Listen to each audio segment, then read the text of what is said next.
Hello, in the last video I talked about solving proportions a little bit. In this video I'm going to talk more in depth about solving proportions and some of the choices that you're going to come across when you are solving proportions.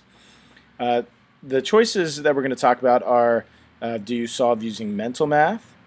Do you solve them using unit rates? Do you solve them using cross products? So these are the choices that we're going to talk about as we go through the examples here.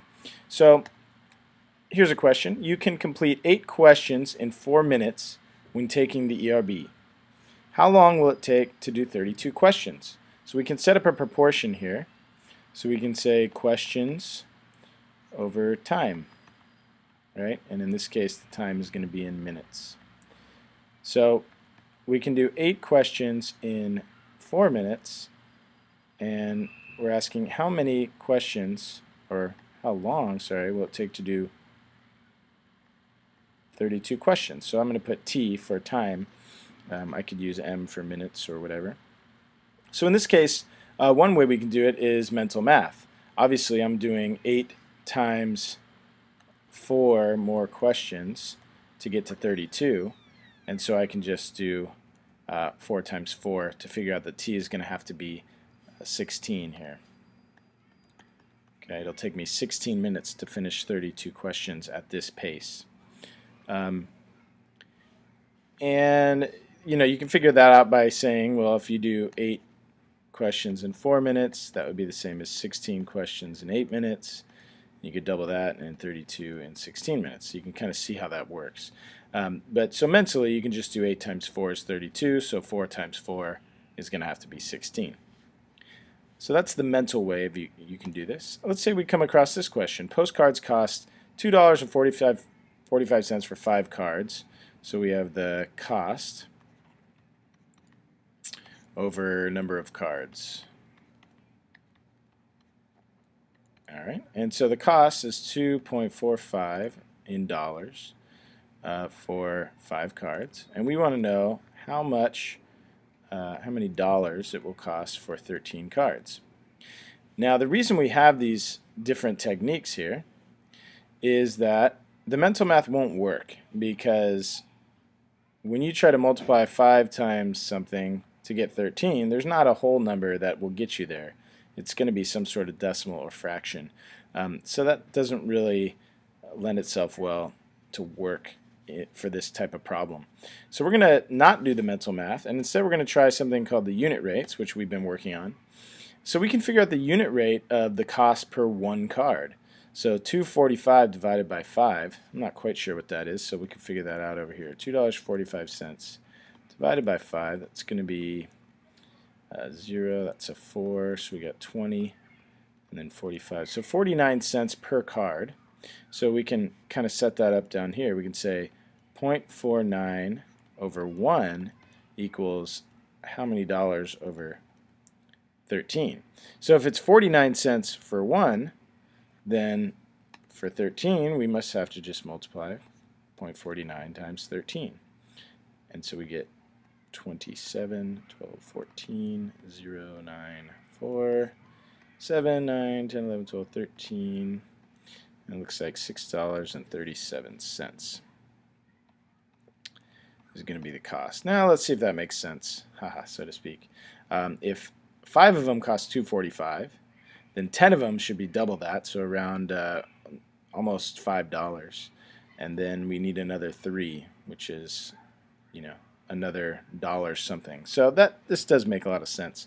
So this was the unit rate type. So we, instead of figuring out right away how much it would cost for 13 cards, we figure out for 1 card, so 49 cents for 1 card, and then just multiply it by 13 to get the cost for 13 cards. Let's try another one here. Oops, we already did that one. So here's a proportion. We don't know what they're talking about because there was no word problem that went with it. So we will talk about the third way, cross products. Cross products and unit rates are exactly, not exactly, but basically the same thing.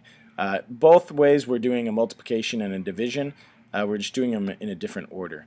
So in this case we want to use the cross products, which we worked on yesterday, without a variable though, or today in class. So we're going to multiply 25 times x, and that is going to equal 38 times 15. So 25x equals, I don't know what 38 times 15 is. It's going to be 380 plus 190, so what is that, 570 I think? Let's try it out. 15, 19, 0, 8, 3, 0, 7, 1. Yeah, 570. All right. Now, from earlier in the year, we know that if we divide both sides by 25, we end up figuring out what x is. So 570 divided by 25 is going to be 2. And let's see, looks like we might come up with a decimal here. So 25 into 70 goes in twice, and then we have 50, 20. So we're going to have to invent another 0.0 here. So 200, and that goes in 8 times, so 22.8. And let's see if that makes sense.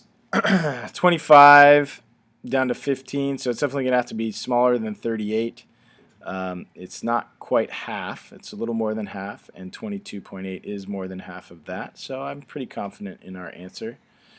So let's try another question. Here's another one where we can use cross products, and we can't use mental math because we don't know what to multiply 15 by to get 21. So mental math is out of the question. Unit rates we could do, but I mean we don't know what the units they're talking about. So we can use cross products here. Now, quick recommendation before you use cross products, take a look at the fraction that does not have the variable in it and see if it can be reduced, because that's going to make our mathematics easier, our calculations easier. 12 over 15, we can divide them both by 3, it looks like, so we could end up with 4 over 5 equaling x over 21. So this is going to make our calculation easier. So when we do our cross products, which is again 21 times 4 is going to equal 5 times x, right? 21 times 4 is going to equal 5 times x. And 21 times 4 is going to be 80. I'm going to use the distributive property mentally here. 4 times 20 is 80, plus 4 times 1 is 4. So 84 equals 5x. Notice how I'm pulling in all of the things we're learning this year to solve these problems. Exactly where I am. It looks like I'm about to divide both sides by 5, and that will leave us with our variable all by itself, which is what we want. Now we have 84 divided by 5, and that is not going to come out evenly. So let's just do it here. 84 divided by 5 is going to be 1 with a 5 and a 34, so that should be 6 and 30 and then a 4, so we're going to have to bring down a 0.0. Don't forget to put that point up there. Still using all kinds of stuff that we've been learning this year. So now we have 16.8. I know I have the x over here, so I like to change it over to the left side. So we have x equals 16.8, and let's see if that makes sense. So it's not double that, so it's just a little more than that. So 12 to 16, that makes sense. So our answer is 16.8. So basically, to review, we have the 3 techniques. We have the mental math, the unit rates, and the cross products. The mental math works nicely when these numbers are divisible, like 32 is divisible by 8. It does not work nicely in this case where 5 doesn't go into 13. So we used a unit rate in this case. In this case here, again, this 15 does not go into 25, so we're using cross products. And we had to do some long division with the decimal, but that just sometimes has to happen. And here again we use cross products, but I was able to reduce first to get a nicer, smaller number for that division and the multiplication. So highly recommended that we do cross products and reduce first. Now, some of you might think, hey, let me just use the mental math one all the time. That would be nice. Unfortunately, it's not always the correct thing to do, and so you have to know how to do the cross products when the mental math situation is not going to work out. All right, that's it.